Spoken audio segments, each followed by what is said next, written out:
So welcome everyone. And I know most of you have been in my class. Patricia, have you been in a yoga class before? Yeah, okay. And Patricia's a dancer, so she's very attuned to the body. So let's start in Sukhasana, easy pose. And then moving the flesh from underneath one sits bone and then the other, grounding and rooting the sits bones into the earth. Take a deep breath in, draw the shoulders forward and up to the ears, and then let the shoulders move back and down to the waist. Inhale forward and up, exhale back and down. One more, let a little flow happen in that shoulder roll and exhale with a sigh. Ah. And bring the creases of the hands into, or rather the heels of the hands into the hip creases. And so press down, feel how that makes the spine grow taller. Draw the shoulder blades into the spine and let the eyes come closed. And take any rigidity out of the posture. So allowing your spine to be nice and tall.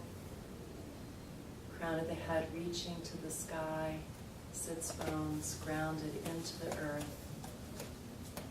and softening any edges that feel hard or have struggle. And begin to bring awareness right here, right now, into this moment. Letting go of all that happened before now.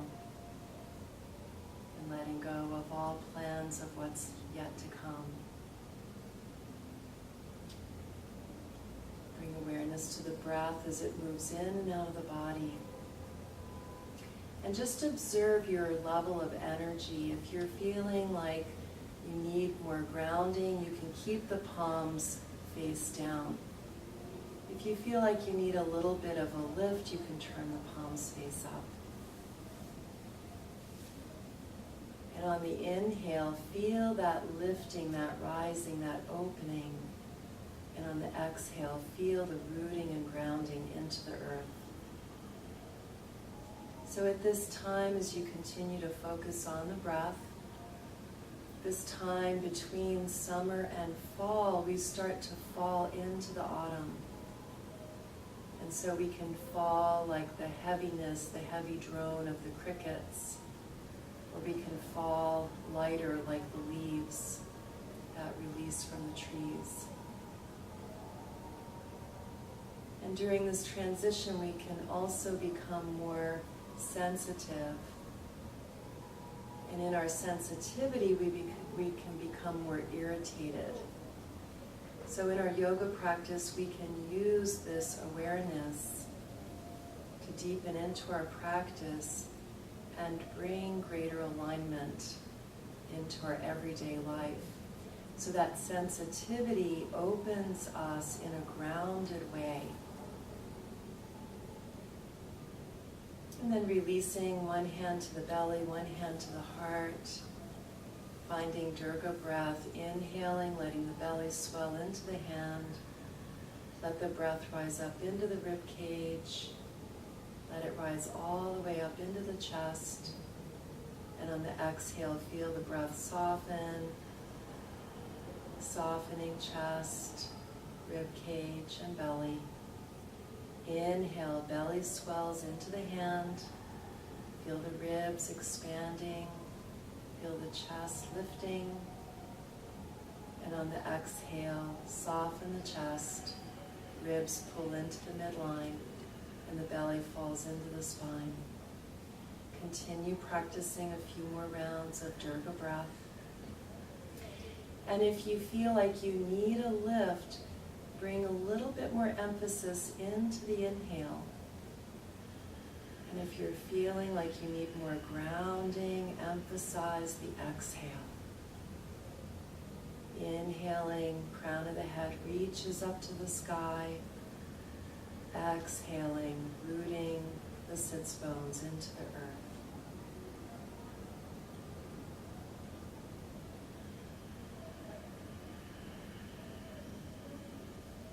And then taking the hands to the heart, keeping the eyes closed, allow an intention to rise up for your practice. So what would you like to experience during our time together? As yoga transforms us, creates inner shifts,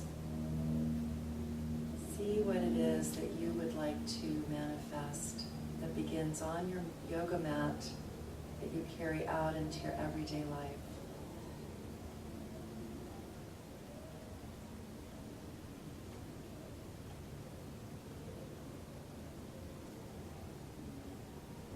Envelop this intention with the breath.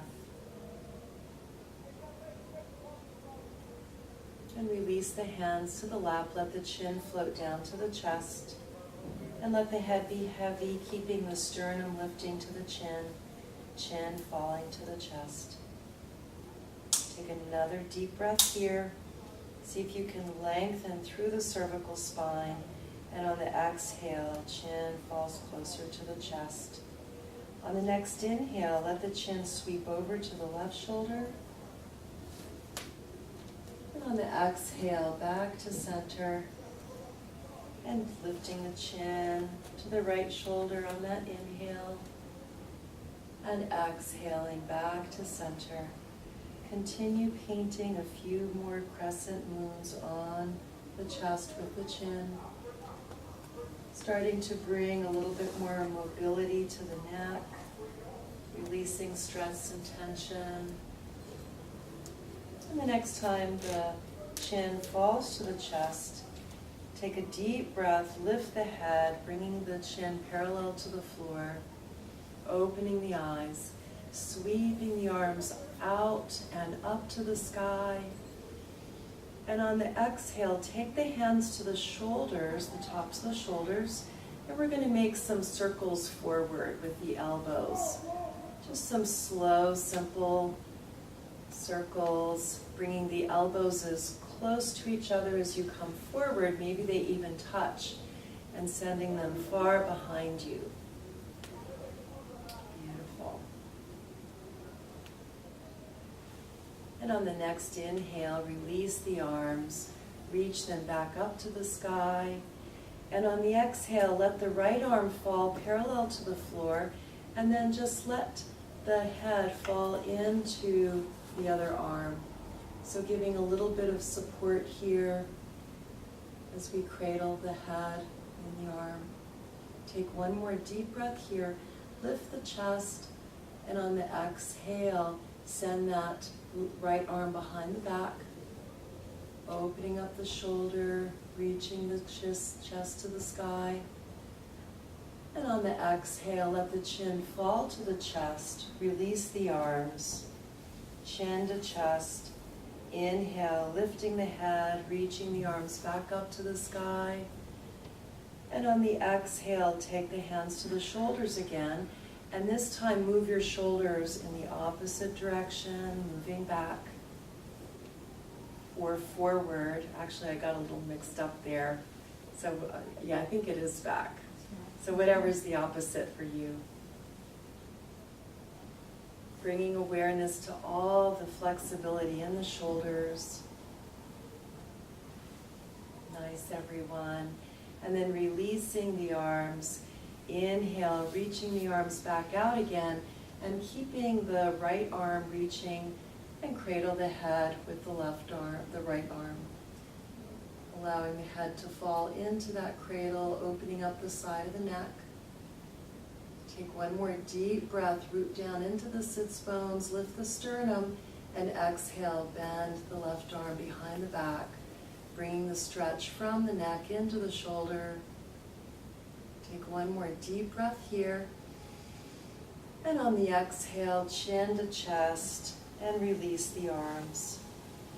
And from here, we're just going to walk our hands out in front, press into the hands, lift the hips, and bring yourself into table pose, bringing the knees in line with the hips. So make sure that the shoulders are directly over the wrist creases, and make sure that the hips are directly over the knees. So we'll first move into a few cat-cows, warming up the spine. Inhale, let the belly drop to the floor, lift your gaze, lift your tailbone. And on the exhale, curl the tailbone under, round the spine to the sky, and bow into the heart. Inhale, lift the tailbone, let the belly drop, feel the heart lifting as you turn your gaze forward. Exhale, curl the tailbone under, round the spine to the sky, bowing in. So move through a few more cat-cows on your own with your breath, finding the vinyasa, that flow of movement and breath. One more full cat-cow. Find the fullest expression of each pose, deepening as we massage both the anterior and posterior sides of the spine. And then finding neutral spine. So find that place somewhere in the middle of cat-cow. Carve the tailbone down so that you're engaging the belly, puffing out the kidneys, bringing a nice flow of blood to the kidneys, and then drawing the shoulder blades onto the back. Feel the tips of the shoulder blades pressing towards the waist and then down towards the heart. On the next inhale, send the right foot to the wall behind you, lifting the right knee, and flex the foot. Find that internal rotation in the hip socket so that the kneecap is pointing straight down. Find balance. Feel the belly engaged as you root into the right arm and reach with the left arm. So reaching the left fingertips away from the heel. Take a deep, long breath here. Reach the heel away from the fingertips. Beautiful. And on the exhale, draw the elbow and the knee together under the belly. Beautiful. Inhale, stretching out in tiger pose. Keep the foot flexed. And exhale, crouching tiger pose, getting really tight and small. Inhale, lengthen through the spine. Beautiful. Exhale, last crouching tiger. Inhale, lengthen and extend. Beautiful. And then just bring the hand under the shoulder, keep the leg lifted, and take the right leg over to the left side of your mat. Curl the toes under and bring the ball of the foot to the floor. So the knee is still straight, and we're turning and we're looking out over the left shoulder. See if you can look at your heel, and keep the heel right in line with the middle toe. And then pressing the heel down towards the earth, finding a nice deep stretch to the